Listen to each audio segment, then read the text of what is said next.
Call to order. Call to order. Pledge allegiance. Pledge allegiance To the flag of the United States of America, to the republic which stands one nation under God, indivisible, with liberty and justice for all. Good evening. Good evening. Amy, can I have a Sure. Director Asner?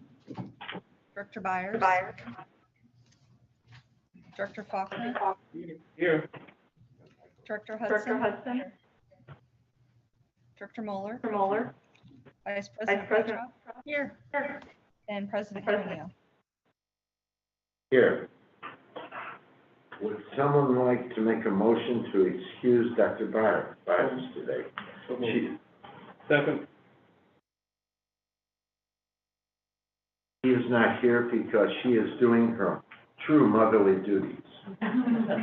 She is going to a concert with her daughter and her friend, the band. She had no idea where it was, who it was, or the type of music it played. To me, that truly is a motherly duty. All in favor of excusing? We do this? No, we've got the motion on, but we have a motion, we need to vote. We need to vote. All in favor? Aye. All opposed? Motion carries.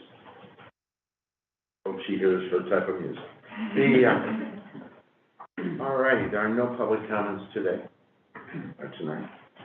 Would someone like to make a motion for approval of the agenda? Second. All in favor? Aye. All opposed? Motion carries. Program, superintendent reports, program monitoring reports.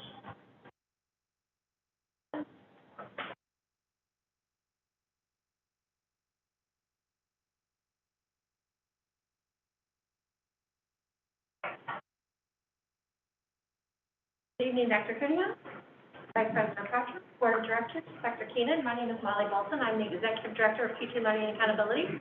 And with me tonight, I have Carla Walker, who is in our evaluation and research team. And we are going to, this is our second installment of the MSIP monitoring reports of our program evaluation. So we're going to be reports out on these today. Next slide, please. So the purpose of this is really to fulfill our MSIP requirement for program evaluation and monitoring of our reports, and really to inform our stakeholders of how are those programs going, and also to look with the lens of continuous improvement and how we can improve those programs. So the monitoring reports we'll be reporting out on tonight are the parent education, diversity awareness, professional learning, student health services, and technology services. Next slide, please. Good evening. So the PEDO program is really focused on capacity building. So capacity building among families of students with disabilities and the community-based organizations that support them. So as you can see in the metrics, we have that reflected, as well as promoting self-determination through student-led planning.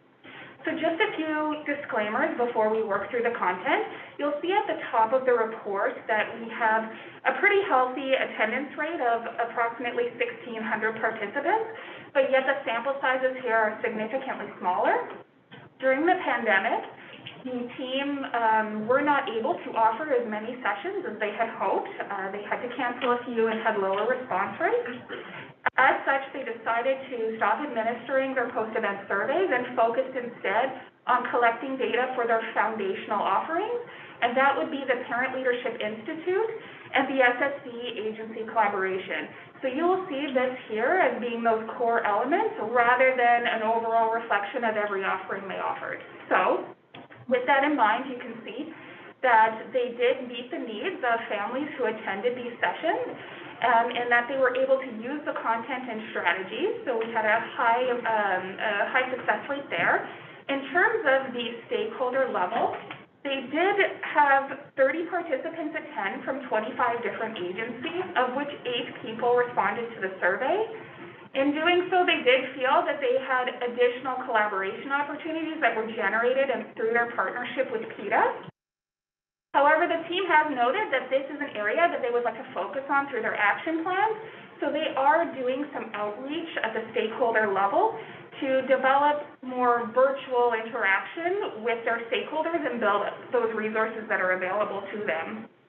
Also, with the upcoming merger of family engagement and PETA, we will be revisiting the measurement strategy to fully represent the scope of that combined team. Next was professional learning. We can see here that the metrics are reflective of a learning cycle. So we first believe that in building the knowledge and understanding of staff, which the team has done, as you can see, that's above target levels, that in doing so, the staff who participate in those training sessions would have the confidence and have the intent to apply the strategies that they've learned in their work. And we can yet again see that that is well above the target level. And in doing so and practicing those skills, they would be able to apply these concepts with fidelity to impact student outcomes. We can see there that there is room for growth, and the team is actively working on improving that. The dip that you see in 2020 is reflective of a pause in data collection. So the fidelity piece is really related to job-embedded supports, meaning there are on-site observations, coaching, modeling, supports of that nature. When the shift went to virtual learning, obviously those supports were no longer offered as frequently, and as such the data collection did pause. Now, in order to address the 74%, which is below the target level of 85%, the team has created action plans around the role of the effective practice specialist, meaning those wraparound supports that also provide ongoing support for the skills learned, and ensuring that the appropriate attendees are at content-specific training, meaning that when it gets time to do the observation, we have all staff in situations where they can actively apply those concepts. Then we move on to student health services. As you can see with student health services, the metrics here are really driven by the nursing staff resources needed to support students attending schools with their peers in a least restrictive environment. As you can see, everything is above target, although I would like to point out that the service delivery model did have to adapt during the pandemic due to the fact that many parents who had students with medical concerns did keep them at home. And this program is typically structured their measurements to a 1-to-1 student nursing support ratio. And so the scope of their work did expand to supporting COVID-19 building safety protocols. So they were taking temperatures at the office or at the buildings and other things of that nature.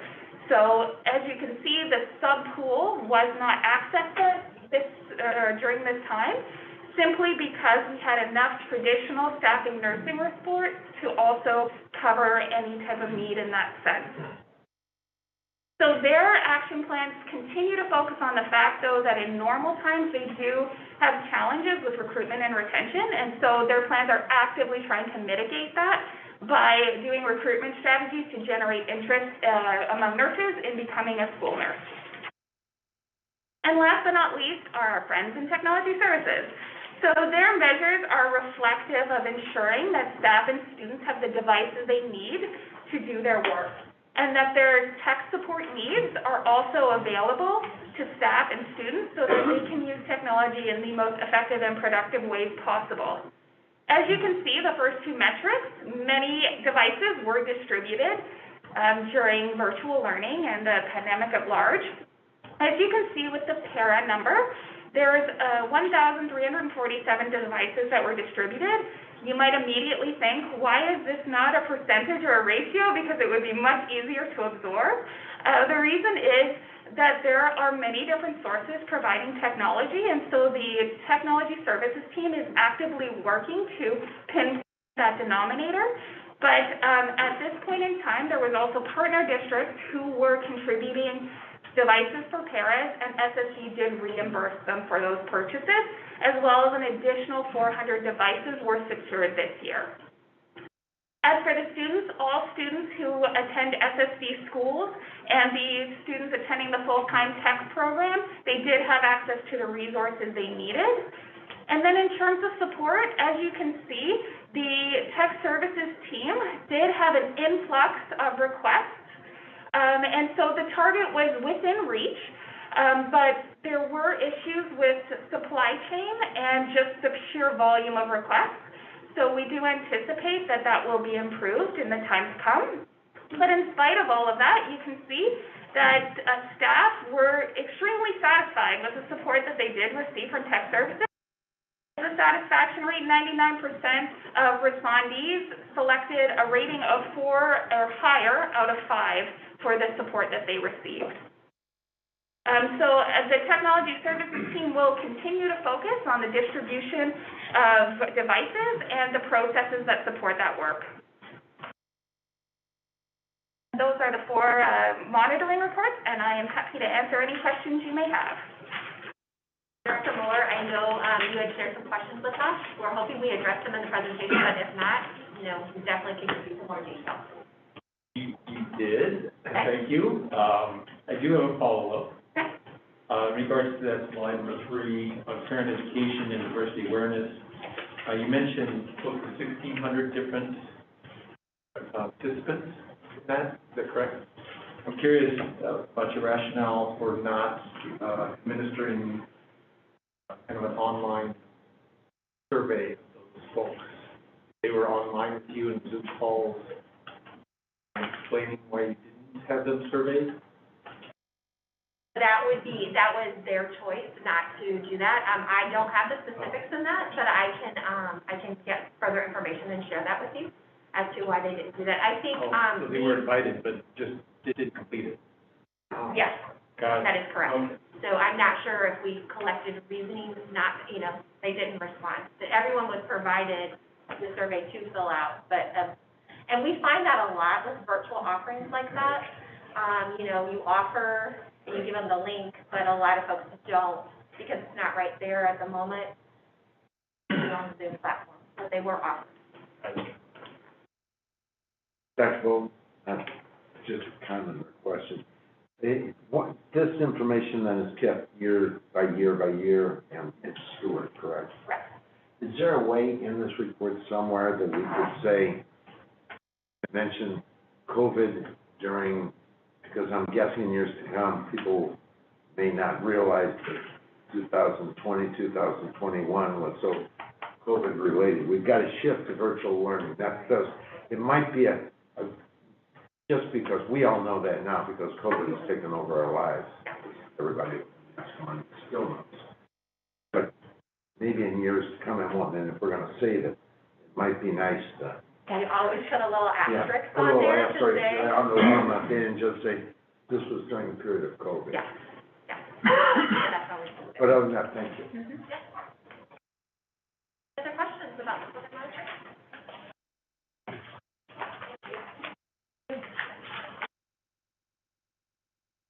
Okay, next on our agenda is the state assessment report from 2020 to 2021.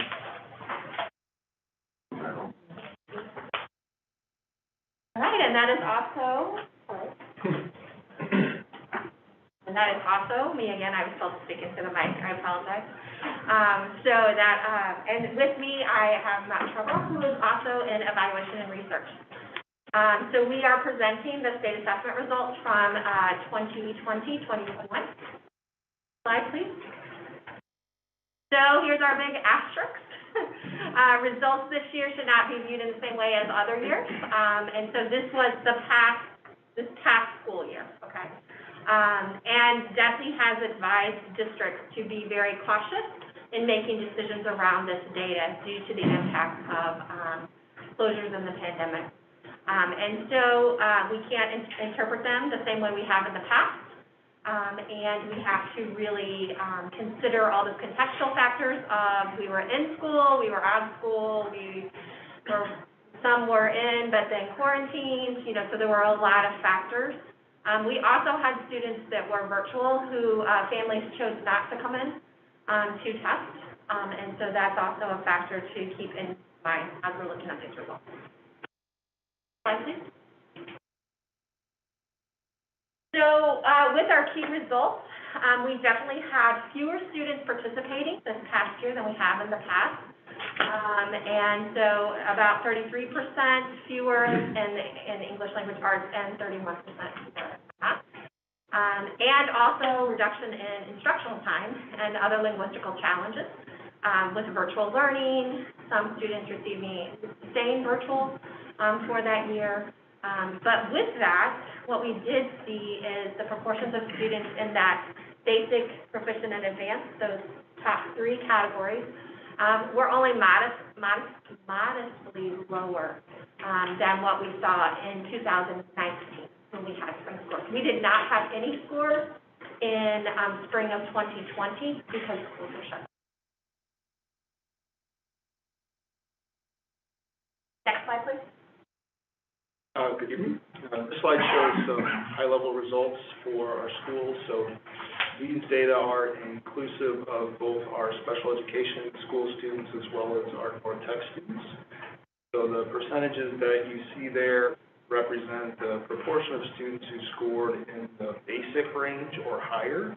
The state assessment includes 4 performance levels, so those are below basic, basic, proficient, and advanced. The DESE seems to be paying a little bit more attention to the proportion of students who are scoring basic and higher in comparison to the past, where the focus is more on proficient and advanced percentages. Our lowest rates of proficiency, as you can see on those slide, tends to be in the area of math, although this mirrors the results for the state as a whole. In the report associated with the presentation on the very last page, you can see the statewide results for the math test. The social studies test was new in 2020-21, so that test is based on the government and the course exam, so it's only taken by high school students, and the majority of students who take that test currently are attendees of tech. Slide. So this is a chart that is representative of the types of charts that you'll find in the report. It basically shows the same data as was shown on the prior slide. In the chart, the golden color represents the proportion of students whose scores fall in the below basic range, whereas that pale yellow color is basic. The light blue color is proficient, and then the dark blue color represents student scoring in the advanced range. So you can also see the N for each of these areas, so that number in parentheses underneath the percent label represents the number of students scoring in that range. So despite what Dr. Bolton mentioned, the caution and the qualification that DESE given, we did include the 2019 results alongside the 2021 results just for the sake of comparison. No state assessment was conducted in school year 2020. Next slide. This slide shows a few additional findings of note. So one of these is that most students who take the alternative assessment are scoring in the below basic range. This has been a trend for a while now. So a feature of that assessment and how the performance categories were established seems to be that students who have more significant cognitive disabilities do have difficulty demonstrating the type of skills that would result in the score falling in the basic range or higher. This past year, white students tended to perform somewhat better, very marginally better in some cases as a group than did black students, though this actually runs counter to the trend that we've seen in years prior to this. Students who are eligible for a free and reduced lunch performed somewhat worse than those who are not eligible for free and reduced lunch in 2021. There is a qualification there in that For 4 of our schools, 100% of students are eligible for free and reduced lunch under the community eligibility provision. So that means that you have some students who wouldn't otherwise be eligible for it that are lumped together with students who are eligible for free and reduced lunch. As noted there, results by school and by assessment type are available in the actual report for review. Go ahead. What questions might you have? I have a question.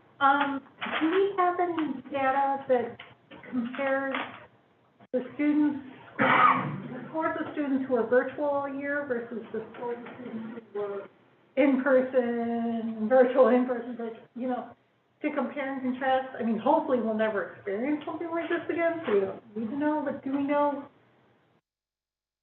one may have had an advantage over the other?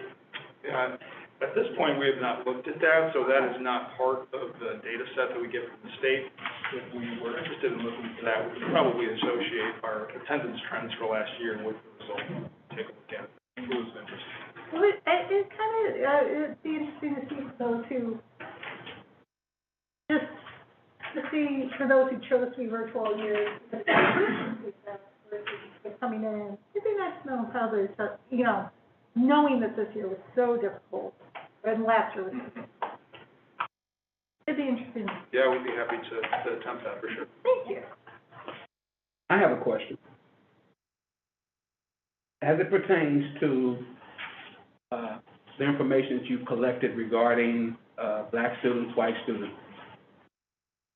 it was brought to my attention recently from one of our school districts, and it's something that in years past that we have highlighted, but I don't know that we've ever done anything that changed the dynamics. And this is what I'm speaking of, is in terms of detention and also expulsions of black male students. And one of my school districts informed me that they have compiled some data on that situation because I asked if there was some data that actually did that. Do we have anything, and how are we addressing that? Because that's been something that ever since I first came on board, that has seemingly existed. I don't know how much that plays into the outcomes that we're getting in reference to the two groups of kids, but at the same time, I know that it's still currently a concern that we have not been able to resolve. I would imagine that's a focus of our equity framework. Yes. And so, and also we, you know, we do compile a report. I'm not sure that report has been shared with you, but we'll be shared with you soon, on our suspension rates, and that is broken down by race. And so that is something that we have, you know, several of our districts are considered disproportionate in the amount of suspensions we have for students with disabilities, and also looking at race. And so we know, research tells us that any kind of expulsion or suspension does impact student achievement, so definitely there would be a correlation. So some of the things with our disproportionality plans, you know, they do have plans in place. Some of that stems from strengthening their social emotional programs. Some of them have hired additional social workers or some counseling programs and things like that to support those, you know, those students not being suspended and looking for alternatives. Have we compiled any measurement for ourselves? Because as I said, I know that it has been a stated and highlighted concern, at least, that we've had. But I'm not hearing what we've actually put in place to offset that in dealing with that concern and reducing those numbers. So are you talking about our school, our SSD schools in particular, or partner districts as well? Well, from the standpoint of partner districts, I'm assuming that theirs are going to include the general population from that standpoint.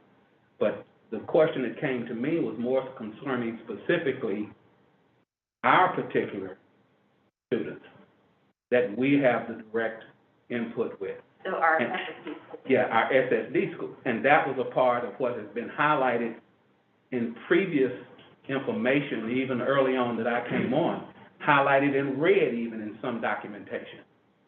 But I have not heard, and I thought that perhaps maybe I took benefit of faith that maybe we were addressing it because it was brought up in years past. But to that point, I'm asking now, have we put in place anything that has actually shown that we've been able to reduce those things happening?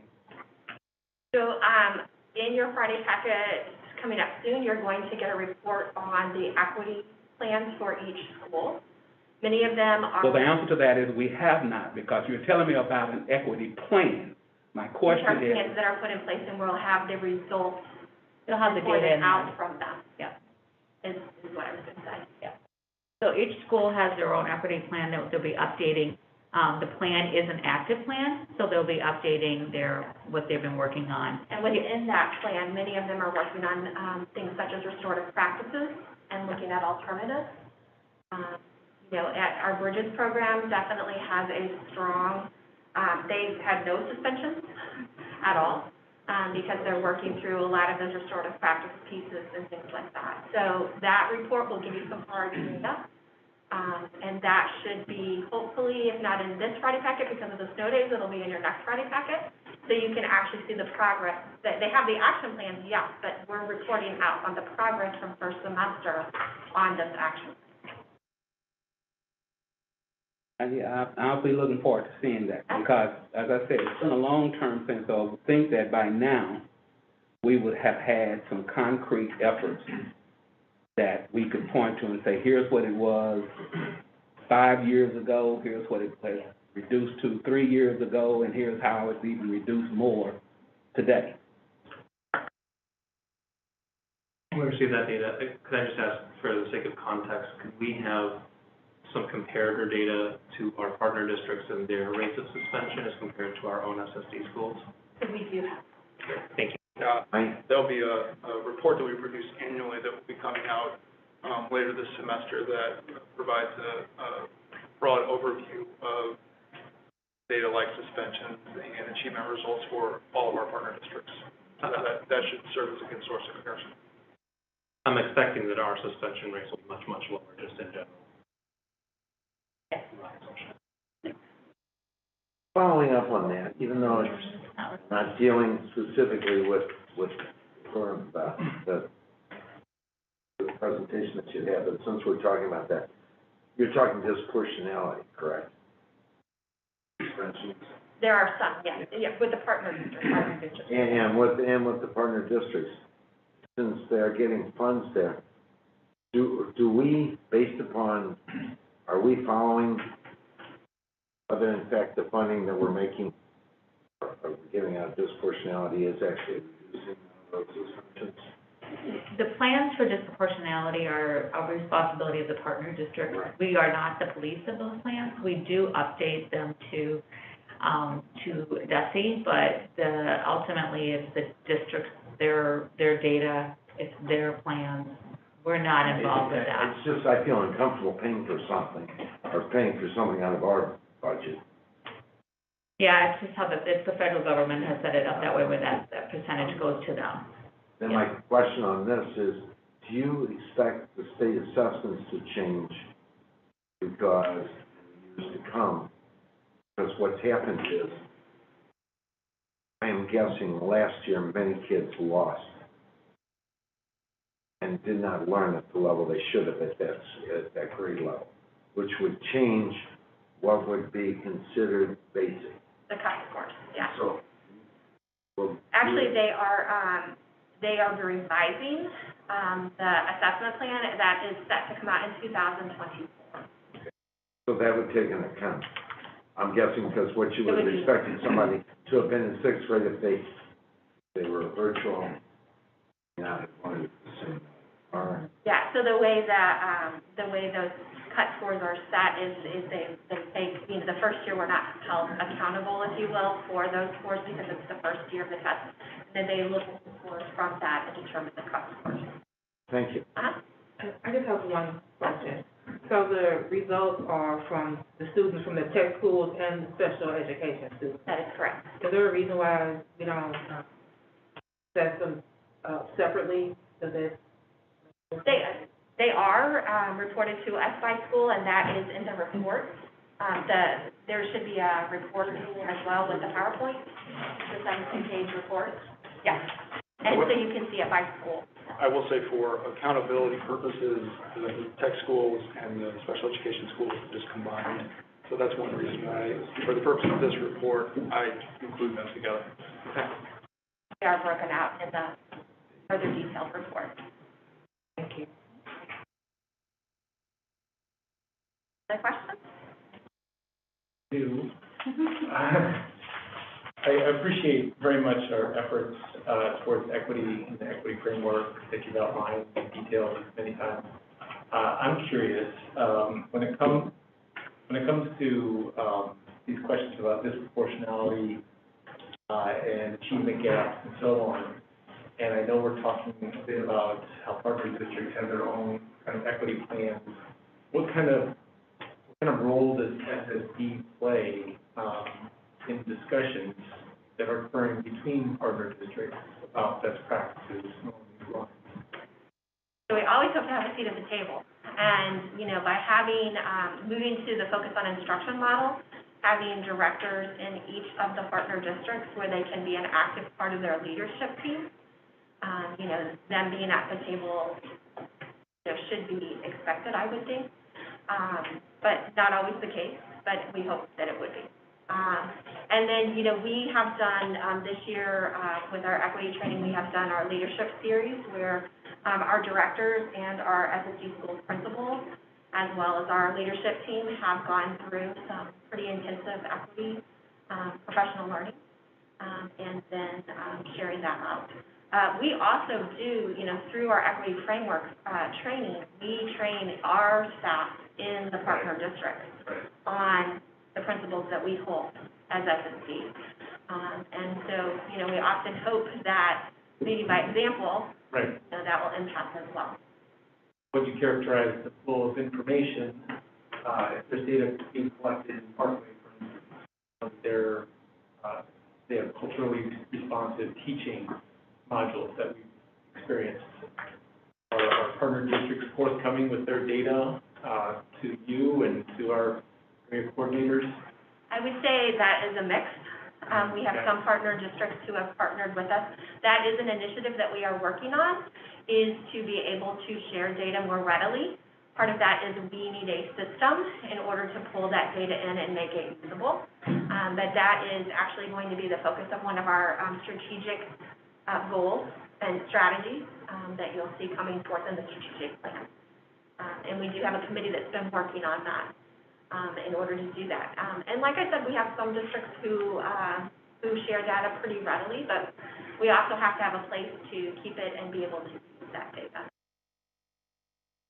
Which is kind of, it's difficult when you look at how many different systems, every district almost uses a different system, and so, it's complicated and complex, but we're getting there. Okay. We're excited about the work that's coming from that, because it will just make it so much better, not only for our teachers, but also we're hoping partner district teachers too would have access to that information when they service a student, so that they have that detailed information at their fingertips.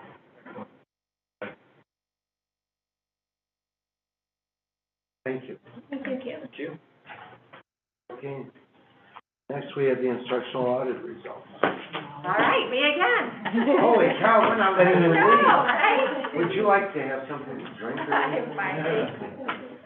All right, well, I am very excited to bring you this report. So this is the report out on our, this year's instructional audit. Next slide.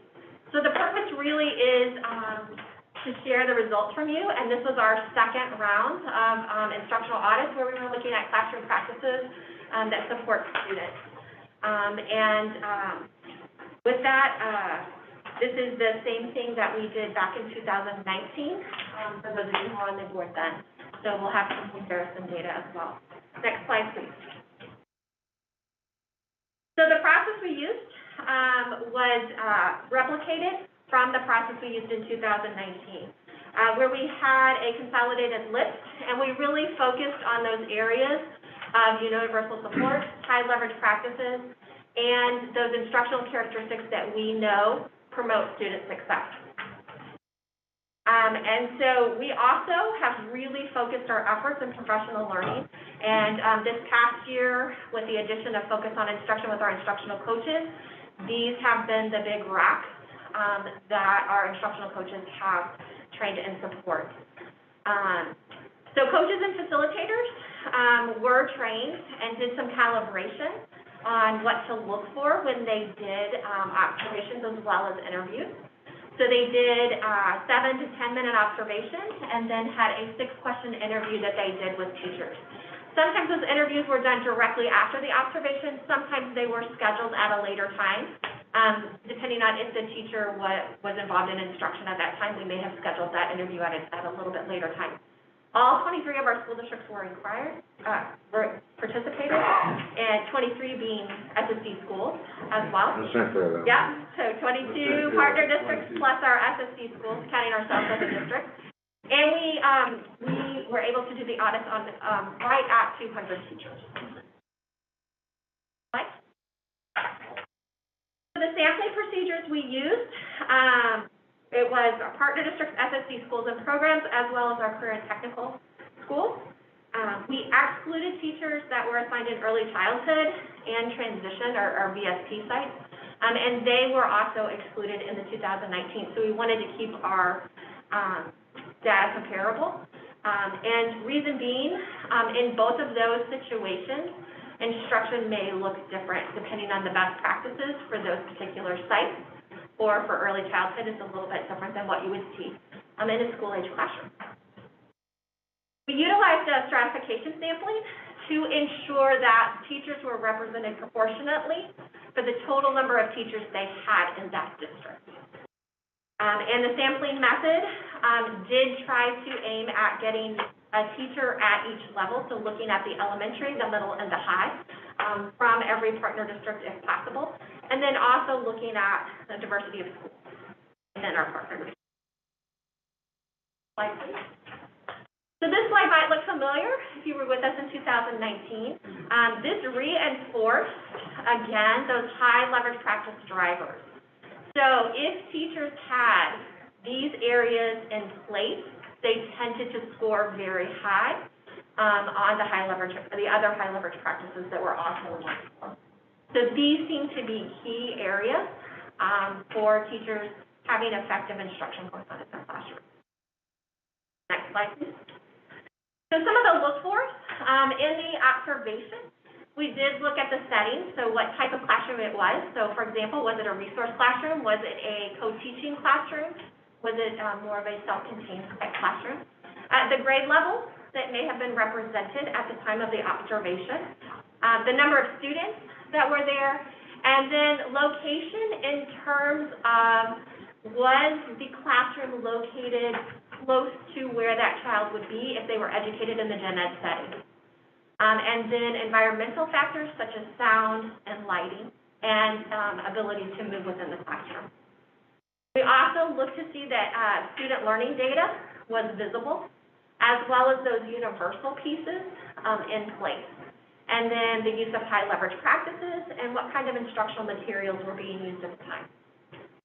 The interview that came after the observation really focused on formatives that were used and what type of data teachers used to inform instruction. It also got to the point of were they able to identify what their Tier 1, Tier 2, and Tier 3 interventions were, how they obtained materials, if it was through their own purchasing, through SSD, or through the partner district, and then did they feel that the materials were appropriate for the students they were serving. Slide, please. This slide shows you the count of staff that were observed in each district, as well as what percentage then that equated to in our total observation.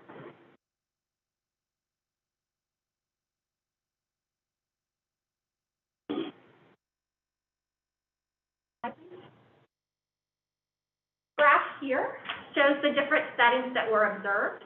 So as I said before, resource single focus, that means all the students in there were learning the same thing. They were doing one lesson, if you will. Multiple focus means they may have students in the resource room at that same time but they might be focusing on different areas.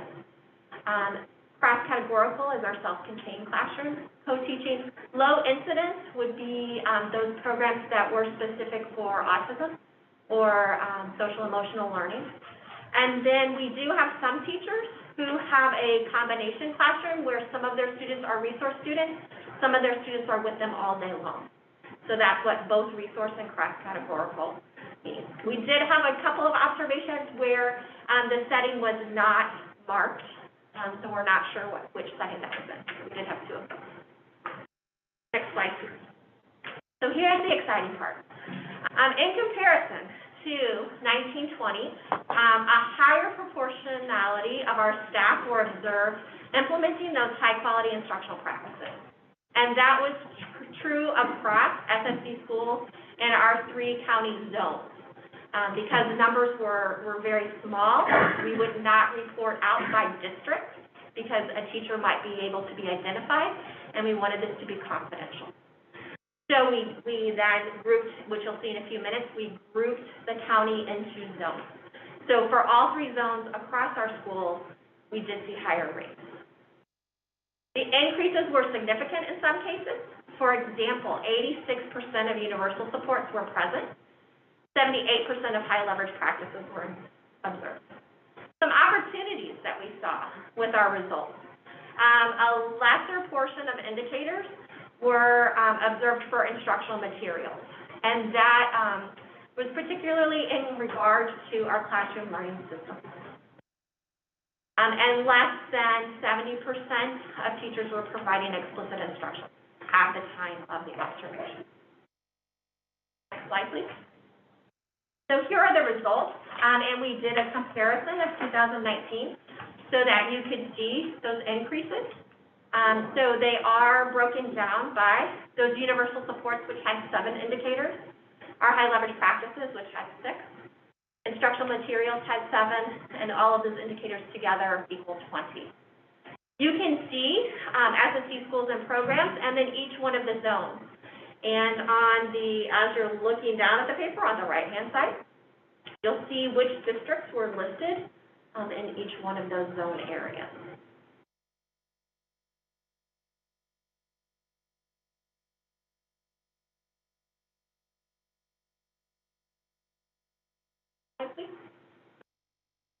This breaks down the piece with universal support. So these are the indicators that were observed for what we consider universal support. And you can see the blue shaded area indicates that yes, those were in place, and the yellow shaded area indicates no, they were not. Slide, please. These are our high leverage practices, same color coding system. A couple that I would like to point out, one in particular being use of flexible grouping. We do feel like that was impacted due to the mitigation techniques used for social distancing. So that could be a potential reason why that may have a lower percentage, is because due to social distancing, our groupings have changed.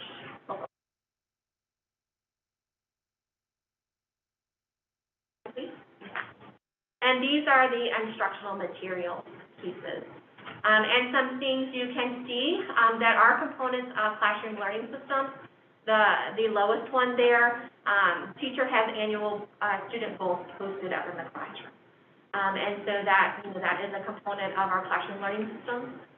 One of the things that you'll see in our action plans will be a great focus area, and we do have those instructional coaches that can go in and support those areas. Next slide, please. So some secondary findings that we found, 91% of our classrooms observed were contextually appropriate, meaning they were situated close to general education classrooms instead of being in the basement or under the stairwell. So this is, in part to our partnership with those districts, making sure that our classrooms are where they should be with their students. We also saw environmental factors like the ability for movement, the lighting, and the sound were conducive to learning. Student data was not often visible, And so this did improve this past year, but still is an area that we need to continue to work on. Sir, can you just explain what that means? Student data. So having student data available, like posted on the wall of where students are making progress with their goals, or what their goals are and what their progress looks like towards their learning goals. Teachers using formative assessments. What we found were reading and math were pretty commonly where we saw a lot of teachers reporting they were using formative assessments, not so much in behavior. And the frequency for those formative assessments, the most commonly reported was weekly. When you look at the material appropriate for their students, you can see in literacy, it was 85%, math was lower, and then 89% in behavior. And then when teachers were asked what Tier 1, Tier 2, Tier 3 interventions they were using, and whether they were receiving training, you can see that in the table next to it, for the amount of training. So what you see there, higher percentages in literacy. You can see our numeracy for Tier 2, Tier 3 is a little bit higher, and then behavior is a little bit lower. Next slide, please. So some of our next steps. We have begun engaging our stakeholders, our directors, our coordinators, and our coaches in discussions about these findings. And we'll dig a little deeper into our analysis to better understand some of the trends we're seeing. And then we will be creating, our directors right now are working on their professional learning plans for next year. And so action plans will be developed based on these results and supported through those professional learning plans. We have determined that we'll do the instructional audit every other year to gauge our improvement as we're moving forward.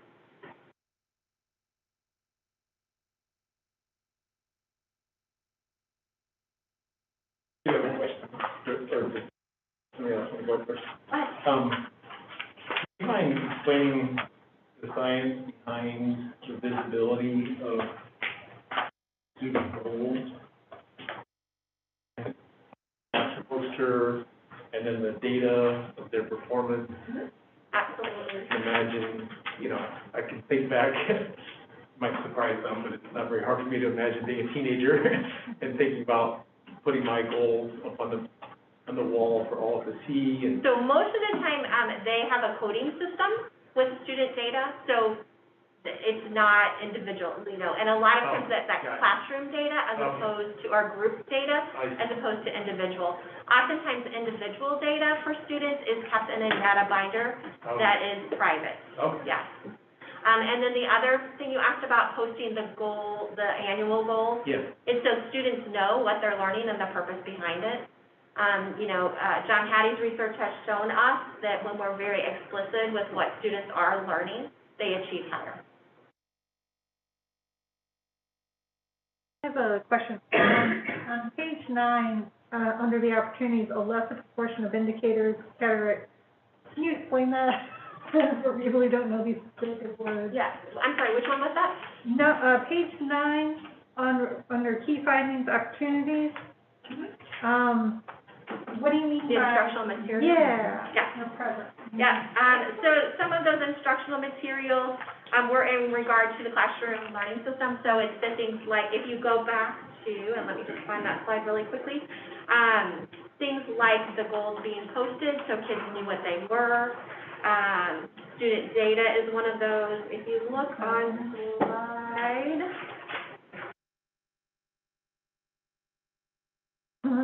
13. Those are the things we were looking for there. So students being actively engaged in learning, or passively, they're using technology. We saw the teacher directly instructing students. The goals being posted, the targets being posted, those sorts of things. So that's when we talk about that instructional component, those are the indicators we're looking for. Gotcha.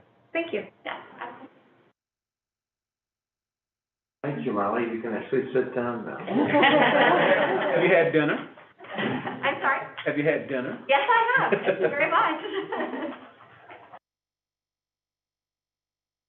All right, a budget presentation, please. Thank you. Good evening, President Cuneo, Vice President Poptroff, Board of Education, and Dr. Keenan.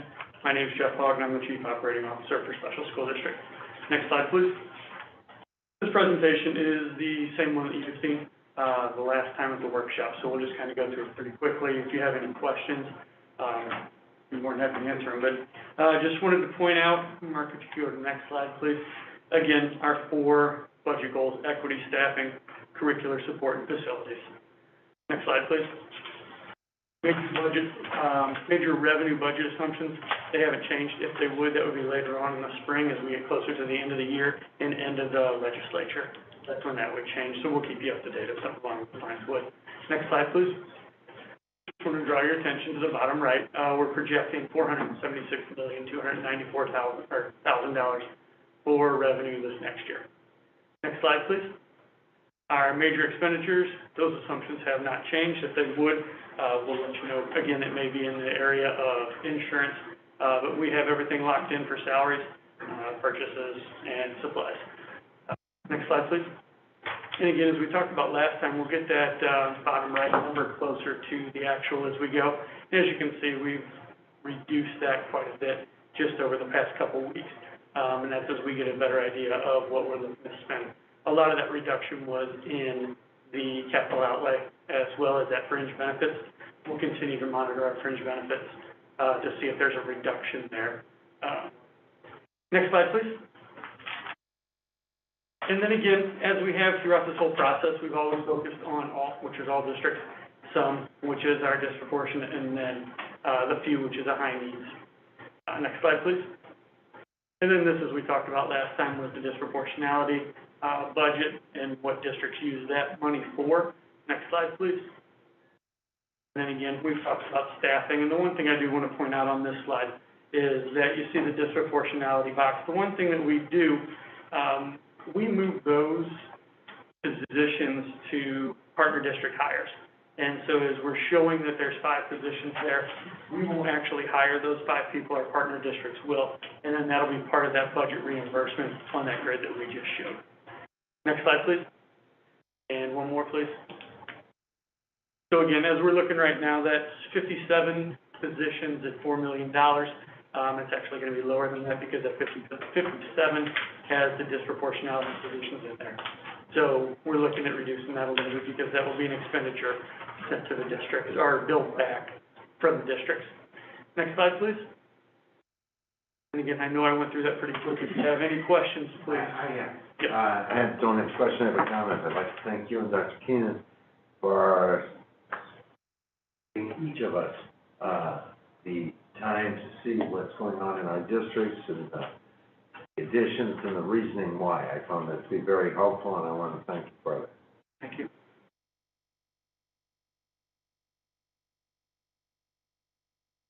All right. Would someone like to make a motion to approve the consent list? So moved. All in favor? Second. Second, I'm sorry. Thank you, Dr. Asner. Any discussion?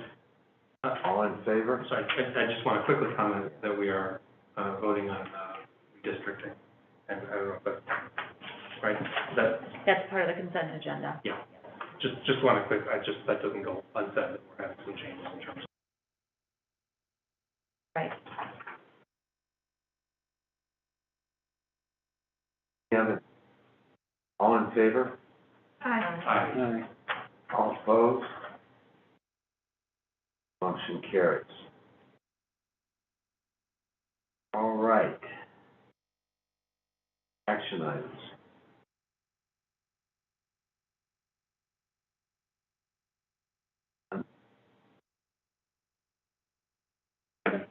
We should have one, We shouldn't have we? this, You might have to refresh HR. your laptop.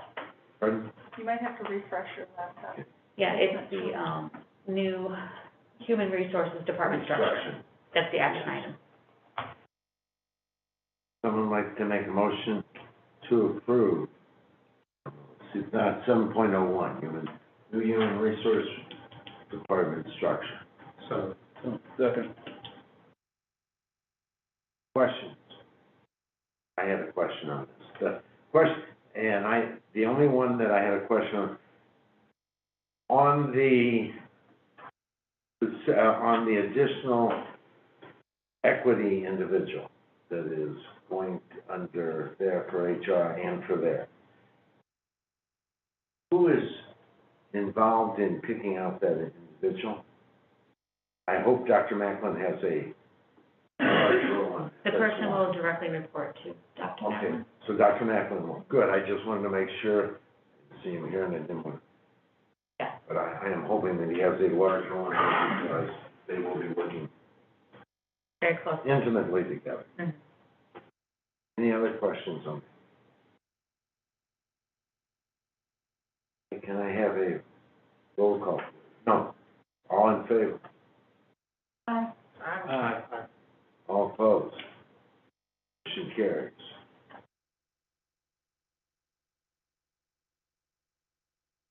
Someone like to make a motion on 8.01 for the closed meeting of the Board of Education?